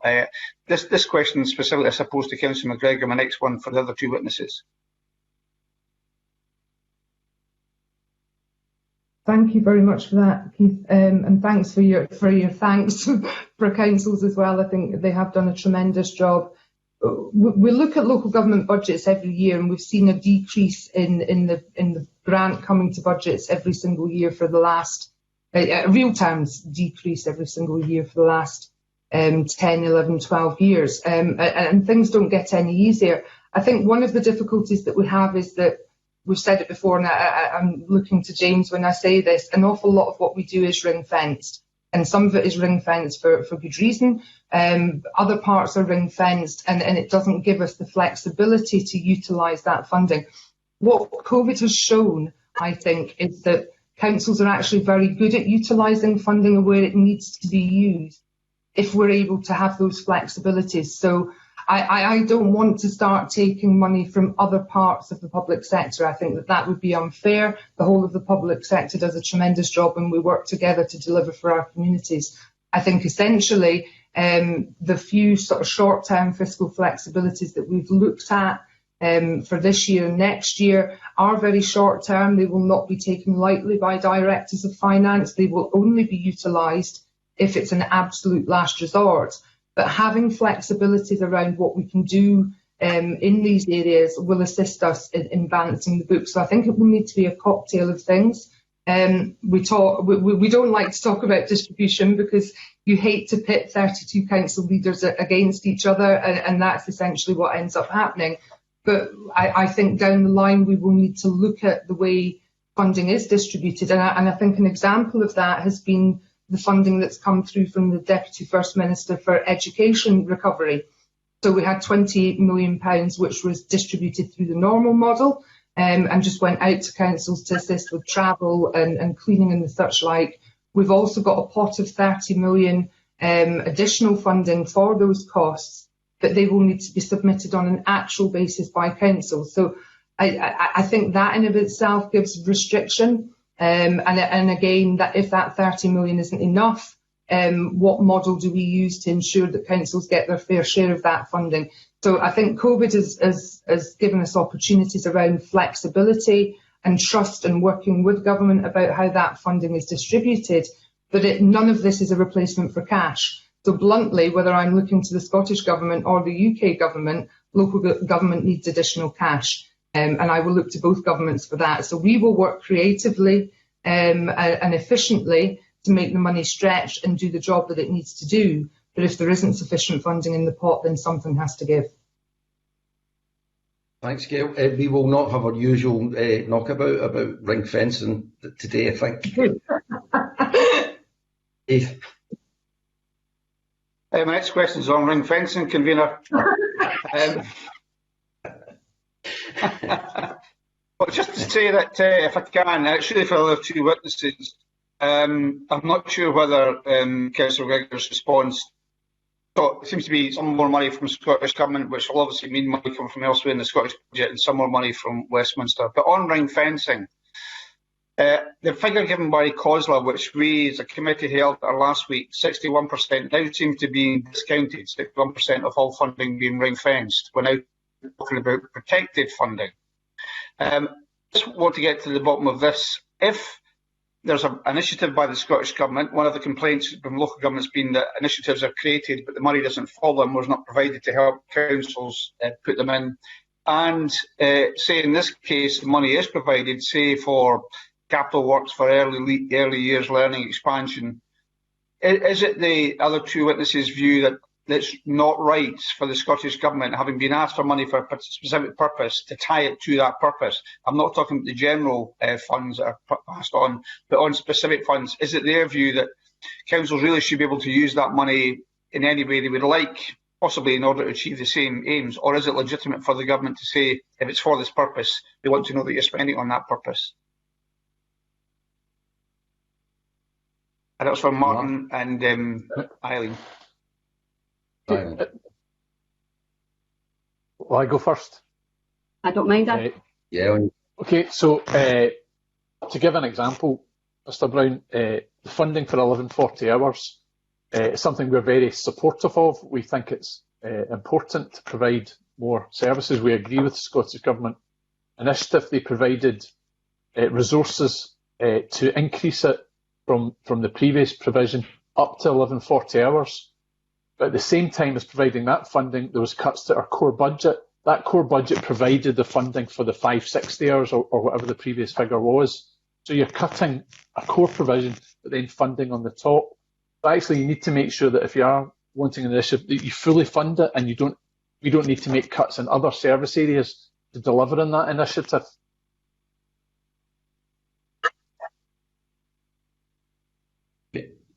Eileen. Yeah. Would that be a no? They shouldn't say it. I suppose it's the level of. Sorry, I suppose the concern is the level of protected funding. So previously it was maybe around about 40%. In recent years it's now up at 60%, and it's just the flexibility for us to actually be able to deliver our services locally. You know, we do recognise that there will always be an element of protection, but I suppose it's the scale of it And what we're keen to do is work in partnership together and look at how we can deliver outcomes.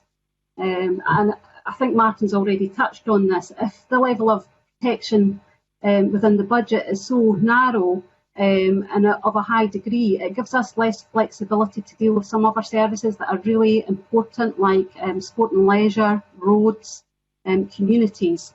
So I suppose it's just given us a level of protection, which, well, not a level of protection, but given us enough flexibility in order that we can ensure that we deliver services to our communities. Okay, thank you very much. He just disappeared. Anyway, that's we'll move on now to Alexander. Thank you for that. Alexander? Thank you, Convener. Can I ask a question of Councillor McGregor? One of the big issues that we've found of late with reference to the pandemic has been some of the discussion around what councils have in the way of reserves.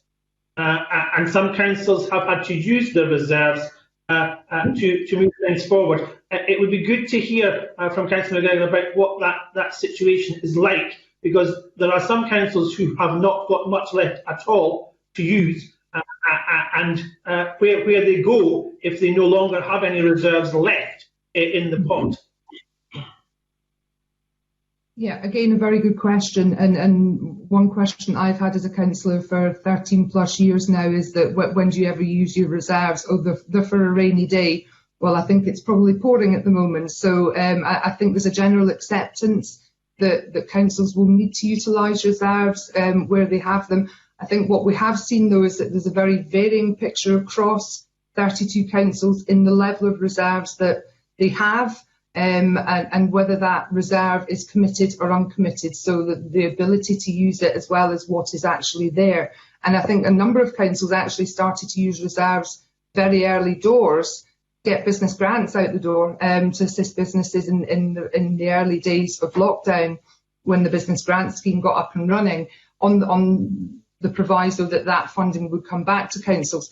But to be very specific on your question, Alexander, this is why I think we've tried to be incredibly helpful. We appreciate that we are in a global pandemic, that there is pressure on local government, Scottish Government and UK Government, and we know that there's going to be financial pressures down the line, which none of us can do an awful lot about. It's just inevitable that they're there.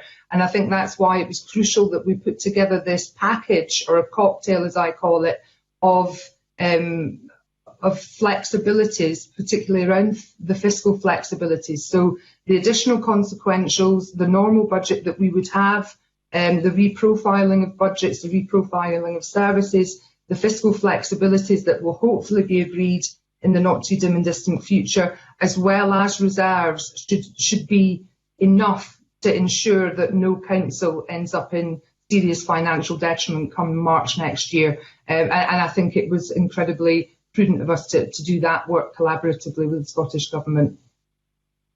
Thank you. My next question is for the other two panellists, Martin and Irene. The whole idea about flexibility has been touched on this morning quite a lot. So are there any flexibilities when it comes to income streams that councils can look at, or new approaches to delivering that can generate any income? How are you looking at those within both of your councils to see if there are any opportunities that are coming down the road?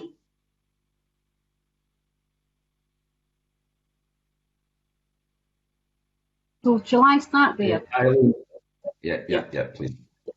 Okay, so I think looking at opportunities for income schemes is something that's not new. Certainly within Fife in the last few years, we've had a commercialisation programme, and we've been looking at how we can maximise income generation. So we've been looking at things like advertising, other means, commercial aspects.